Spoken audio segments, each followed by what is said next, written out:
Well, good morning, good afternoon, good evening, depending on when you're watching this, and welcome to another episode of the GEEKS podcast. Karim, thank you for joining us. Good morning, Josie. How are you doing? I'm doing great. How are you? Amazing. It's the very first episode coming off of Christmas and holiday break, so I'm a little bit rusty. Yeah, I'm a little bit full. We had so much food over the Christmas break and New Year, but But let's you get to look 10 work. pounds lighter. I do. And it's been a lot of dieting and exercising post pandemic, no post Christmas. Well, that's great to hear. So you ready to dive into today's topic? Let's do it. All right. Well, today we'll be talking about a little bit of a niche product. So we'll kind of maybe zoom out to zoom back in, but we're going to be talking about nextshoring, nearshoring, onshoring. What the heck does it all mean? Offshoring, here shoring, there shoring. Future shoring, we're just going to everything shoring, right? So what the heck is it? We'll start by defining it and we'll ask a couple of questions. We'll go into the pros and cons, and then we'll go about what does the future look like for this type of shoring, and why is it important and why should we care, right? So Karim, you're the expert. Talk to us a little bit about onshoring. Yeah, so how it all started, right? Outsourcing. So basically, outsourcing started by companies shoring some of the work to other companies, to other vendors that they feel the vendors does better, more efficiently. And that's how the outsourcing started in the first place. Not, of course, the first level of outsourcing has always been started as onshoring, where you have car manufacturers that outsource tire manufacturing to the tire manufacturers. Now, it didn't make sense for each car manufacturer to make their own tires, so they started outsourcing it to a tire manufacturing company, which actually made tires for all the other car manufacturers. So those are the beginnings of outsourcing. And obviously, because back in the day when it started, the vendors were local. So you'd have 4 or 5 car manufacturers and 1 tire manufacturer in town. That person, that company furnished everybody else. That's the beginnings of the onshoring. Before it moved to other types of outsourcing that is a little bit more elaborate in the outsourcing world. So I like to always lame things down or kind of bring them down to their basic components. And the business world, or just life in business, it's about making money. It's about being profitable, right? And sometimes cost and revenue that come in, they don't quite work out, right? So as a business owner, as a business leader, as an executive in an organization, you have to find ways to bring down that cost in order to increase profitability, in order for your valuation of your company to go up, right? And that's when we start to look at these type of tactics like, hey, wait a minute, should I do the tires in-house? Or should I contract an outside vendor that's probably the best at making tires? That way I don't have to sacrifice quality. I'm getting a really great tire at a really affordable price because they have economies of scale, and I can still offer an absolutely great engine and a great vehicle, right? So it all stems from the pain or the need of having to solve a business problem, right? Absolutely. And on top of that, quality, right?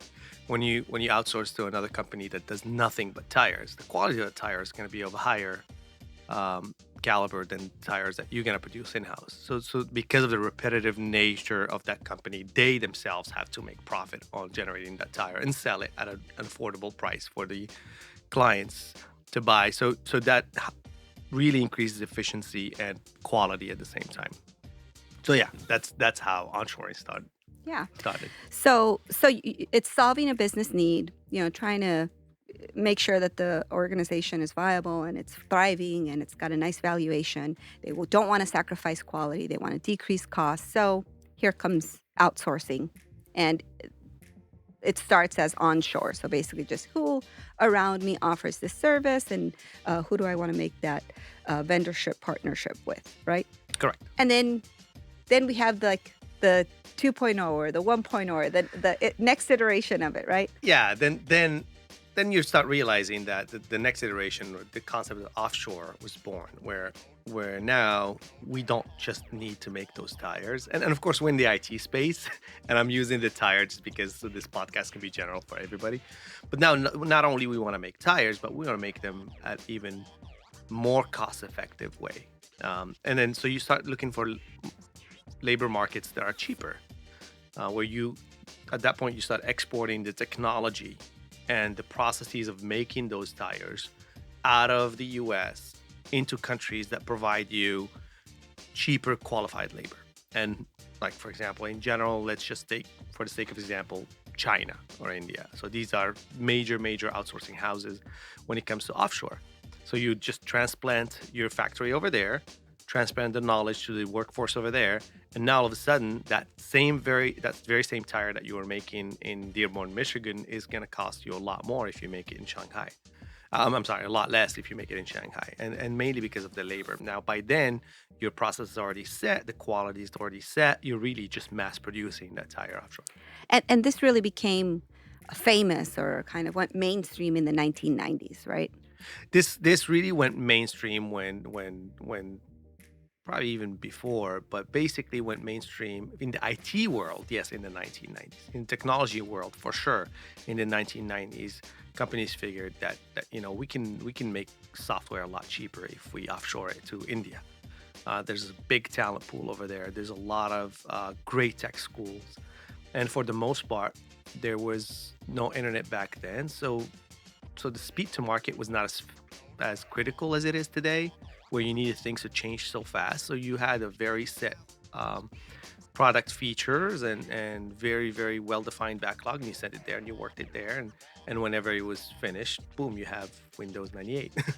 Yeah, uh, and just to kind of paint a picture of the landscape, you had a lot of legacy systems, right? You had a lot of perpetual license systems. You didn't really have a SaaS product that really was the client was mandating additional features. I want a better, so it was a very different landscape when it Correct. There started. was still a high level of manufacturing in IT back then, beyond just laptops and computers and servers. There was actually software used to be printed and manufactured onto CDs and DVDs back then, or floppy disk, whatever it is. So yeah, there was no need to kind of rush to release a new version every week or every day, or updates on an hourly basis.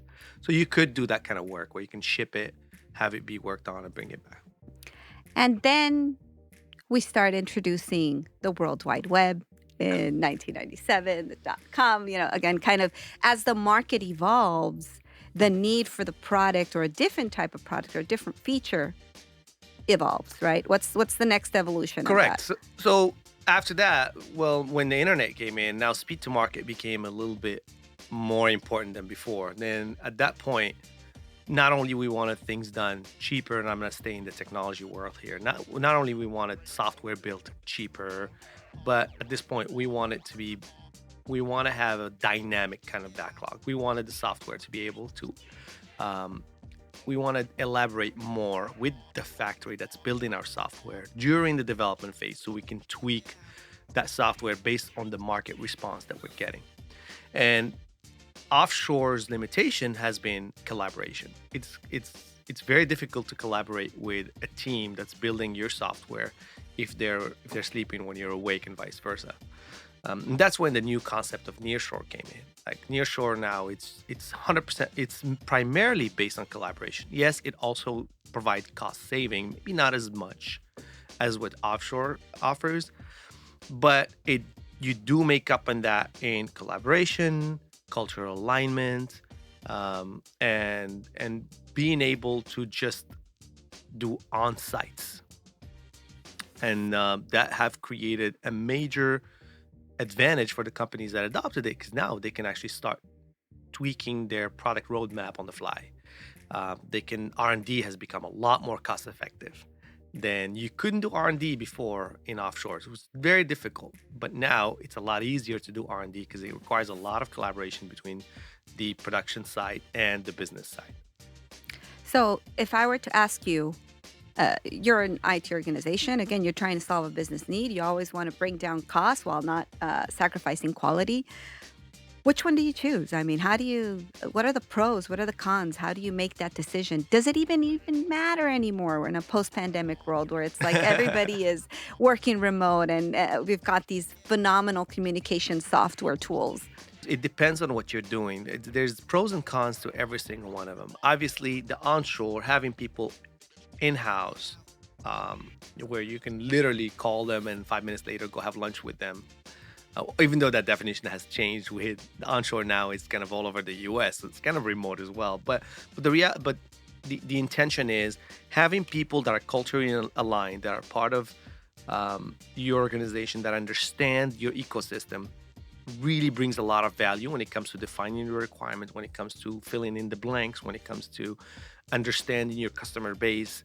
It really gives that extra un or that is not if there's something that is not very well defined in your requirement gathering, being onshore really helps, right? Because you can just ask. It's easier to ask, knock the door. Nearshore, on the other hand, provides kind of the same qualities, but at a discounted rate. Now, there's obviously a little cultural, there's some cultural issues there, but it's not nearly as much as offshore, for example, because when you're nearshore, it's still Western culture. Yes, maybe you're dealing with Spanish and Portuguese as primary as opposed to English, but because of the globalization nowadays, a lot of the American market has gotten very used to speaking and communicating to Latin speaking individuals, whether it's Portuguese or Spanish, and vice versa, right? Like these countries have gotten accustomed to the American accent, the American market, because it's a huge tourist market as I well for the American. Just to add to that, I think there's also an added advantage in IT that our universal language is English. Correct. So the mecca is Silicon Valley, right? So a lot of the open source software, a lot of the documentation, a lot of the specifications are in English, right? So our universal language or our go-to or our default is English, right? Correct. Everything is in English. I mean, so yeah, for the most part, all software engineers know English. Now, they might not be able to communicate fluently, spoken English, but as far as writing and understanding, everybody does that. Obviously, you're right, because if they want to stay up to date with the latest technology, pretty much everything comes out in English. So you have that aspect, like you mentioned, when these engineers they know English, and pretty much the whole world it works that way. But nearshoring provides that extra collaboration edge, right? So you're able to work with your production team, your development team at an early stage during gathering, during requirement gathering, during discovery. So they're able to have a little bit more input in those phases than people who are not available to collaborate. So when does offshore make sense? So if nearshore offers affordability, right, accessibility, proximity, when does it make sense? So obviously there's software like building anything, like building a house, right? First you gotta do the blueprints and architectural design, and then that's onshore is really good for that with some nearshore, and then you gotta build it. Now assume this house can be tokenized and transported through the internet to somewhere else. And then nearshore is really good at building it, right? Like being to move walls on the fly, being to add windows, doing things on the fly. It's a lot easier when the client can actually make those modifications. So it makes a lot more sense, and it's cheaper than building it onshore because it's labor in nearshore usually is a lot cheaper. And then when you're done building the house, well, there's two things that need to be done. You replicate that house a million times, or you support that house. Now, if you're gonna do something that's repetitive, whether it's maintenance and support, offshore is perfect for that. Because by then you've already have all the user guide, you already have all the architectural diagrams, you know how you built a house and you know what could go wrong with the house. So you can build a knowledge base for offshore to go off of to just maintain and support the longevity of that house that you built.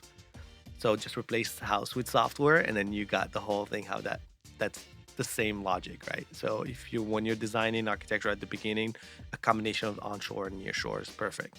When you're building the very first prototype and MVPs, and you're like the toughest engineering problems that need a lot of back and forth, you solve them nearshore. When you solve that problem, now you just need to expand and like easy, repetitive, not non easily changeable requirements at that point, then offshore makes a lot more sense, and maintenance down the line. Even though there's you still have to have some maintenance support done near shore just because of the time difference. Um, but but usually those are the main three. If you like, what's the strength of each model? Those are like offshore is really maintenance and support. Nearshore is building and maintenance, design, building and maintenance. Onshore is design and some initial prototyping. So it sounds like we want our cake and we want to eat it too. We don't want to gain any weight from it. We want all of them depending on the life cycle that we're in. Correct. We want all of them. So, for example, if the core business is about innovation and R&D, then obviously you want to stay between offshore and nearshore. Right? If technology is not a core business, but it supports the business in a way that we build it once, we maintain it, and it should be good for the next 10 years or so, then maybe a combination of nearshore and offshore. Um, so you have to know when to use what. Which takes me to our last term of the day, which is nextshoring. We won't touch reshoring, but maybe next podcast to come. But nextshoring, I mean, it's a relatively new term, right? So even we have differences on how we interpret nextshoring, right? But why don't you start? Tell me a little Correct. bit about what. So next shoring in manufacturing, that's where this was born, right? So where you have a vendor who transplants a factory from whatever country they're in, let's say a Japanese airbag manufacturer, that supplies airbags for major automotives in Detroit. I'm gonna stick with the car manufacturer because a lot that's it's easier to use that example It's than tangible, software. right? And then let's say this company's having a lot of recalls. They need to redesign new airbags, but they can't do that between Detroit and Tokyo, right? So now the vendor will transplant all the know-how into building a small factory next to the client, whether it's Ford, Chrysler, whatever it is. So they build a little factory right next to the client in Detroit. And in that factory, they bring all the know-how from Japan into there.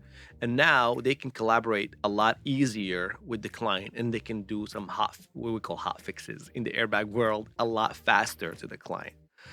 So that's what nextshoring is. Now, bring it back to the IT world. Our factory is global because everybody's remote, but it is very important to maintain that ability to just meet with your vendor on demand. So what I mean by that, there's clearly an advantage to a vendor, let's say in northern Mexico. Let's say if you have an office in Dallas, right, and you're outsourcing your IT to a company that has an office in Dallas onshore. Well, that's perfect. Now you can just show up into their office anytime. If you're in Dallas, but now you're outsourcing to an office in, let's just say, Santiago, Chile, well, that becomes a little bit more difficult. Yeah, you can talk to them anytime you want because they're awake when you're awake, but it becomes a lot more difficult to just go and visit and collaborate and do on sites. Next shoring is a hybrid of onshore and nearshore. That's how it starts. It starts with physical next shoring, next door. So now I want the flexibility of collaborating with you, but I want to be able to show up to your office or you show up to my office anytime. So, for example, from Dallas, we probably can put an office in Monterrey, Mexico, and now you're like a hop and skip away, maybe an hour flight, or maybe even like a 5 hour drive. Or if you're in LA, you can put it in Tijuana, and then you're literally 2.5 hour drive from that point. So that gives you the flexibility for you as a client to go down and meet with your team and vice versa, them and come. So that creates a better cultural alignment down the line and it creates a sense of belonging. And you start blurring the line between vendor and supplier the same way onshoring does when you actually do on-sites pre-pandemic work. So that's a big advantage of nextshoring 1.0. Now, if we consider nextshoring is what is the next level of outsourcing or future shoring or outsourcing 4.0, um, I think nextshoring is about finding, back to your question, right? What's the best model that works? It's not limiting, not putting all your eggs in one basket as a technology department. Is understanding the functions that need to be performed within your organization and then being able to find the right vendors or vendor that has different options, right? That can provide you a blend of onshore, nearshore, offshore, nextshore 1.0 to be able to move you to the next level of delivery. So I think that's another way of looking at nextshoring.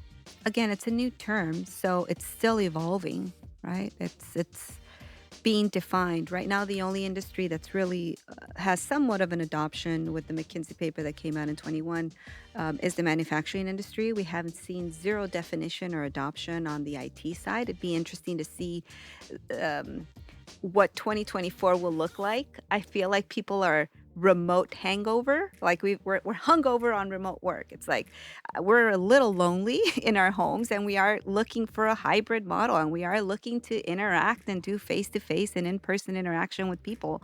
Um, so it's interesting to see what will happen in 2024 and what the market will dictate. I do think we like the ability to be flexible and have remote teams around the world.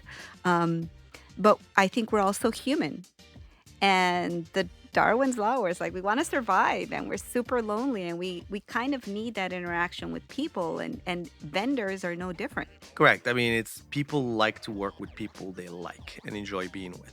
And it's difficult to connect with somebody who's halfway around the world or somebody who's 10-hour flight away because there's not that much opportunities to meet.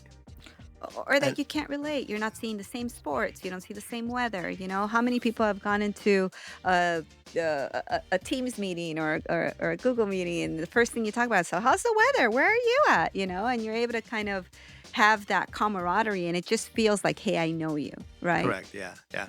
Yeah. Yeah. You're absolutely right. Now, talking about sports, right? How many times you can jump on a international call with your distributed team and say, man, what a game it was. The Rams almost had it. Like nobody knows who the Rams are. Like, who are the Rams? Yeah, and there is a certain aspect of camaraderie, communication, team building that really increases the productivity of these teams. Correct. So again, that human side, we can't forget about that, right? Now, going back to the next shoring concept, I think the IT department, IT in general, technology has an advantage that the manufacturing didn't. Um, the advantage of technology in general is that we're dealing mostly with intellectual property. So there's no raw material crossing borders. So where shoring for manufacturing had to be literally next door or within the US, um, next shoring on the IT world doesn't have to be. It just has to be close enough to maintain the human relationship and the movement of people cross border. There's no tangible goods that travel cross border or next shoring on the IT world as opposed to that would have been, if that was manufacturing, that would have been a problem, right? Which makes IT be next shoring in IT is the best solution to kind of both deliver on that collaboration and cultural alignment and save costs because you're still having a shared cost of labor south of the border, let's just say. I don't want to throw a wrench in what we're talking about, but for me, next shoring is like all of these models on steroids, mixing in and sprinkling in some AI in there. You know, like 10K devs, right? Where it's like, I've got a developer, but that developer can code 10 times as fast as anyone else because they're backed up by some type of AI tool, right? And uh, now you've got to introduce that technology into everything that we're doing, right? So for me, it's like you don't have to kill a fly with a bazooka, but know when to bring in that bazooka. And that technology strategy needs to really, It can't say no to onshoring, no to offshoring. Yes, yes, and yes, and I'll take an extra AI as well, where it's like I want all of them. It's just when do I fit them in? You're right. I mean, we're seeing that in the manufacturing space. I know you said we're not going to talk about reshoring, so I'm going to talk about it just a little Just bit. a little.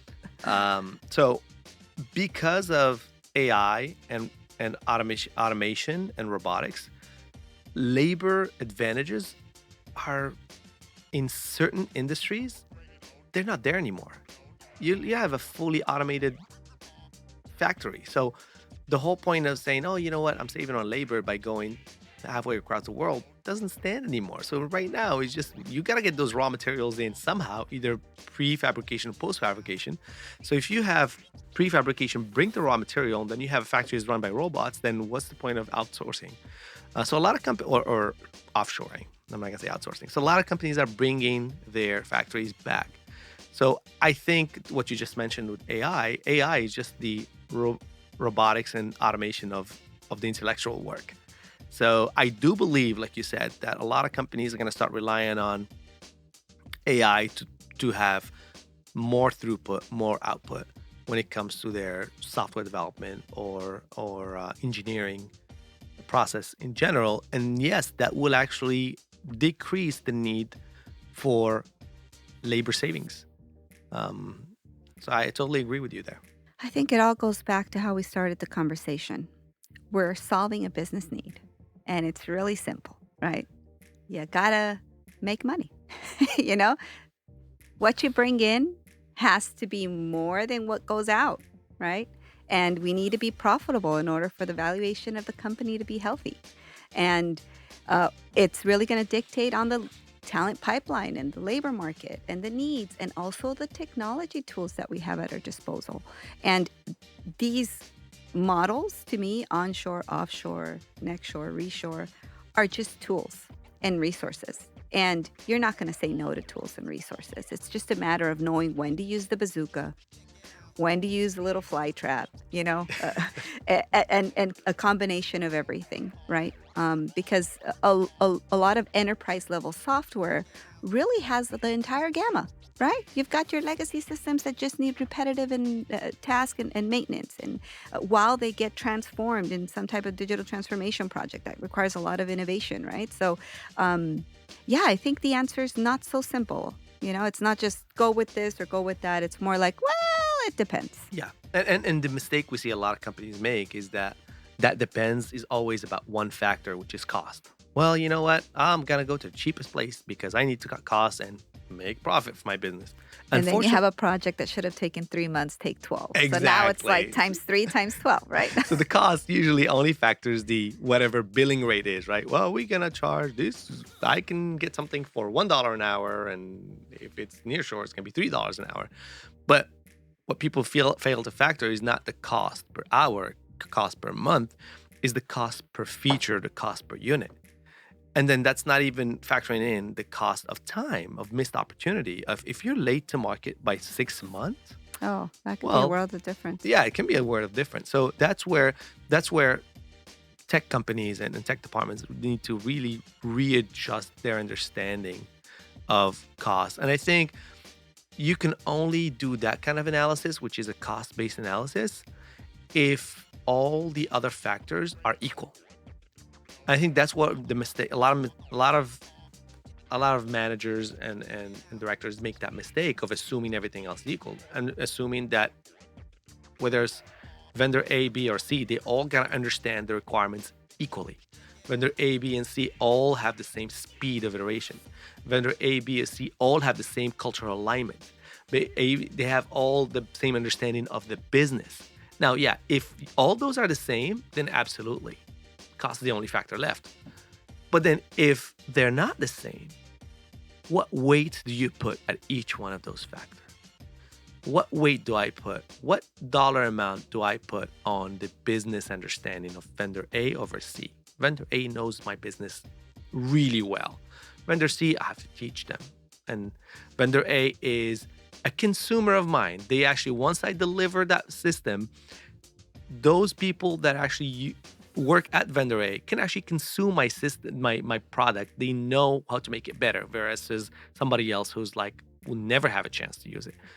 So all those are factors that these decision makers, these managers and MVPs, they need to. You absolutely have to consider that when you're making a decision. Otherwise, well, guess what? If that was truly the case, why would Apple have thousands of engineers in America where they can actually ship everybody to India or China and save a lot of money? Why would Facebook have a lot of engineers where they can ship everybody? These guys know a lot more about building software than all the other companies combined. Amazon for sure, right? So if it was just about cost savings, what shows on the invoice, they would have done it. So it must be about something else. And those are the hidden cost factors that a lot of decision makers do not take into account. I guess the answer is it depends. It depends. But it's never just one factor. All right. Well, any last comments on the subject or maybe some golden nuggets? Yeah. So I think outsourcing is a very, very good way of externalizing know-how. Not the knowledge per se, but the know-how. Like I said, there's always better tire manufacturers than the cars that make companies. So again, if I am at a big organization and they have a tech department and I am not a tech company, right? We're a tech company. Let's say, for example, we're in insurance and I have a very good tech department that builds insurance technology. Outsourcing makes sense where you can have a vendor who actually can build technology not only for insurance, but for other industries that play with prototypes, not only insurance, but other industries. That makes them bring that know-how of how to build software, the craft of building technology. They can bring some of the know-how from other industries and then apply them to yours. I think it's very important to keep that in mind. It's not just about externalizing a function. It's also about bringing outside knowledge in to make our business better.